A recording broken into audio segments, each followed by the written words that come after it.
Assalamualaikum warahmatullahi wabarakatuh. Perkenalkan, nama saya Arika Salsabila, NPM 23010100020. Saya dari kelas C. Di sini saya akan menyampaikan sebuah materi tentang tertib ayat dan tertib surat. Nah, sebelumnya teman-teman, kita harus mengetahui dulu definisi ayat dan definisi surat. Baru kita akan masuk ke pembahasan tertib surat. Jadi, ayat merupakan bagian atau kalimat dalam Al-Quran yang merupakan satuan yang terkecil. Nah, ayat sendiri itu memiliki makna tertentu dan memiliki variasi dalam setiap surah. Nah, sedangkan surah merupakan bab atau bagian dalam Al-Quran yang lebih besar, yang terdiri dari kumpulan ayat-ayat. Nah, surah sendiri memiliki nama-nama yang beragam dan juga memiliki ayat-ayat yang berbeda dalam setiap surahnya. Nah, Al-Quran sendiri itu terdiri dari 114 surat. Lalu selanjutnya, setelah kita mengetahui definisi ayat dan definisi surat, kita masuk ke pembahasan tentang tertib ayat dan tertib surat. Nah, teman-teman, ada yang tahu nggak sih apa itu tertib ayat dan tertib surat? Nah, untuk mengetahuinya, ikuti saya terus ya. Pengertian tertib ayat. Tertib ayat terdiri atas dua kata, yaitu tertib dan ayat. Nah, kata tertib dalam kamus Al-Kautsar merupakan isim masdar dari kata rotaba yang memiliki arti urutan-urutan atau peraturan. Sedangkan pengertian ayat secara terminologi adalah suatu kumpulan kata yang mempunyai awal dan akhir yang termasuk di dalam surat pada Al-Quran. Jadi, pengertian tertib ayat adalah suatu urutan susunan dari kalam Allah Subhanahu wa Ta'ala yang termasuk dalam surah di Al-Quran dan memiliki awal akhir. Nah, kalian pernah nggak sih bertanya ayat-ayat di Al-Quran itu disusunkan berdasarkan apa ya? Nah, jadi tertib atau urutan ayat-ayat Al-Quran adalah tauqifi, yaitu ketentuan dari Rasulullah SAW. Nah, Jibril menurunkan beberapa ayat kepada Rasulullah dan menunjukkan kepadanya tempat di mana ayat-ayat itu harus diletakkan dalam surah atau ayat-ayat yang turun sebelumnya. Lalu Rasulullah menyuruh para penulis wahyu untuk menulisnya di tempat tersebut. Ia mengatakan kepada mereka, letakkan ayat itu pada surah yang di dalamnya menyebutkan begini dan begini, atau letakkan ayat ini di tempat ini. Nah, semua ayat itu harus berada tempatnya sendiri dan dalam satu surah.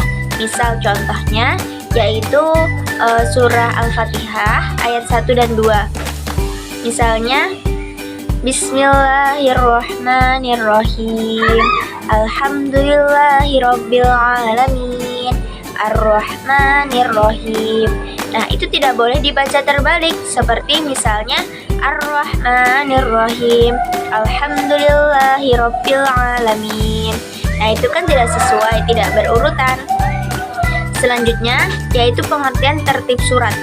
Tertib surat terdiri atas dua kata, yaitu tertib dan surah. Kata tertib dalam kamus Al-Kautsar merupakan isim masdar rotaba yang berarti urutan-urutan atau peraturan. Sedangkan pengertian surah dalam nama yang digunakan untuk menunjukkan suatu bab ada Al-Quran yang seluruhnya berjumlah 114 menurut penghitungan Mushaf Utsmani yang disepakati.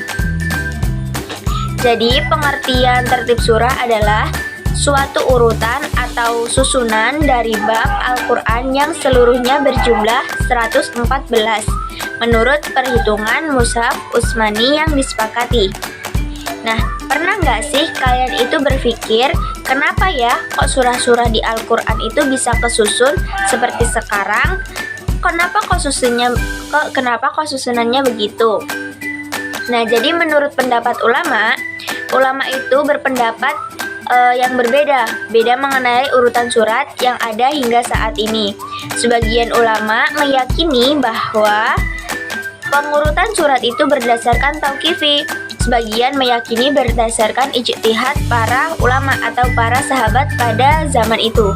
Sebagian lagi meyakini bahwa penyusunan ini ada yang sesuai dengan ketentuan dari Rasulullah. Ada juga yang berdasarkan dari ijtihad para sahabat. Nah, sedangkan surah Al-Quran disusun berdasarkan tauqifi, ketentuan dari Rasulullah SAW. Jadi tertib surat dalam Al-Quran adalah tauqifi yang ditangani langsung oleh Rasulullah, sebagaimana diberitahukan oleh Jibril kepadanya atas perintah Allah. Dengan demikian, Al-Quran pada masa Nabi tersusun surahnya secara tertib, sebagaimana tertibnya ayat-ayatnya, seperti yang di tangan kita sekarang ini, yaitu Rams Usmani yang tidak seorang sahabat pun membantahnya. Sedangkan surah Al-Quran disusun ijtihad para sahabat, yaitu adalah tertib surat yang melalui ijtihad dari sahabat.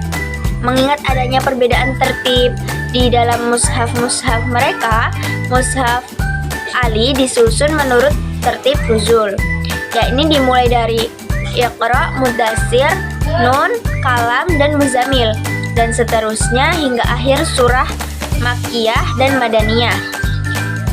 Mushaf Ibnu Mas'ud yang diawali dengan surah Al-Baqarah, Al-Fatihah, Al-Nisa, kemudian Ali Imran.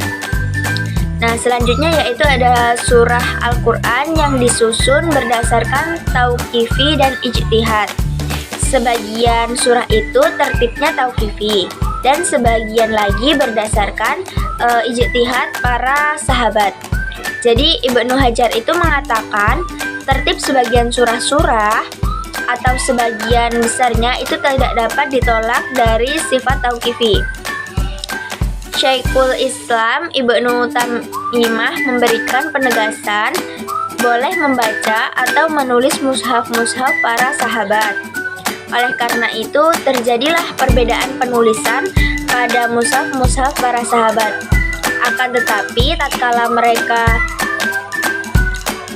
telah bersepakat kepada satu mushaf, yaitu pada zaman Utsman, maka kesepakatan itu menjadi sunnah salah seorang Khulafaur Rasyidin. Sementara sebuah hadis menunjukkan bahwa sunnah yang mereka itu wajib diikuti.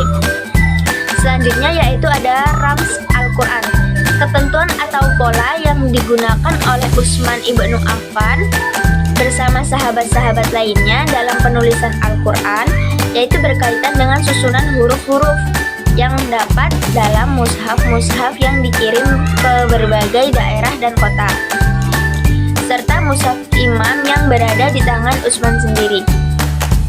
Jadi kesimpulannya, Al-Quran yang kita miliki dan kita baca pada saat ini itu terdiri dari banyak sekali susunan ayat dan surah. Para ulama memiliki pendapat yang berbeda-beda mengenai susunan ayat yang ada pada surah. Jadi sebagai seorang mukmin, kita hanya perlu meyakini bahwa Al-Quran yang kita miliki saat ini adalah sebaik-baiknya ayat dan sebaik-baiknya ajaran kitab kita. Kita harus meyakini bahwa tertib ayat dan juga tertib surat sudah sesuai dengan apa yang Allah inginkan, dan jangan sampai kita mengubah-ubah susunan ketika kita membacanya. Jadi itu tadi adalah materi tentang tertib ayat dan tertib surat. Semoga dengan adanya penyampaian materi ini akan bermanfaat bagi kita semua dan kita lebih gemar dalam membaca ayat suci Al-Quran. Kurang dan lebihnya terima kasih. Saya akhiri. Wassalamualaikum warahmatullahi wabarakatuh.